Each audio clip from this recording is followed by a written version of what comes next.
Hey all, TaggzDad here, and this is a how-to video on fixing the CapCut long to short media selection refresh issue. This issue cropped up for me after I started my first run of that feature, and looked like the project folder got pretty large.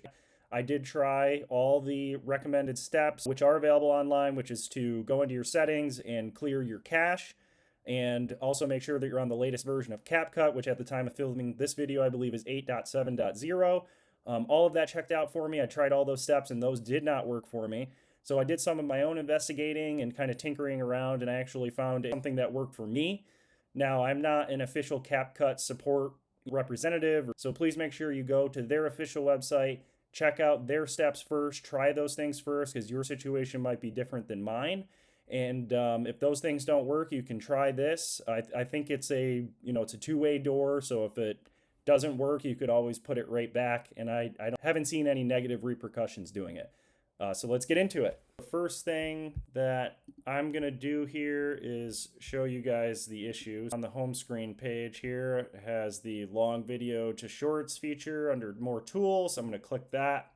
And as it loads the interface, you'll see here that it just refreshes over and over and over again.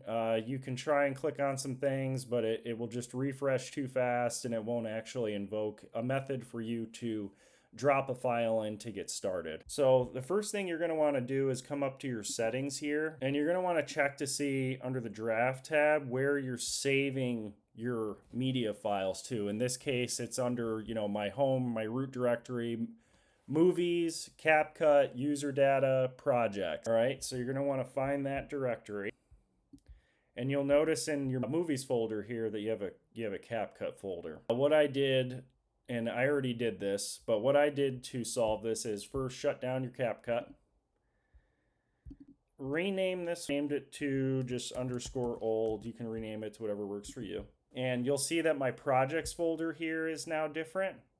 That because once you go into the long video to shorts, you'll notice that your other project folder should still be listed there and accessible. But again, make sure you check out their official page. I have not reported this workaround to CapCut yet, but I will do that, and I'll post a comment or an update on what I hear back. Drop a comment. If you like the video, consider dropping a like. And then as always, please subscribe. It helps us out a lot. All right, all. Thank you.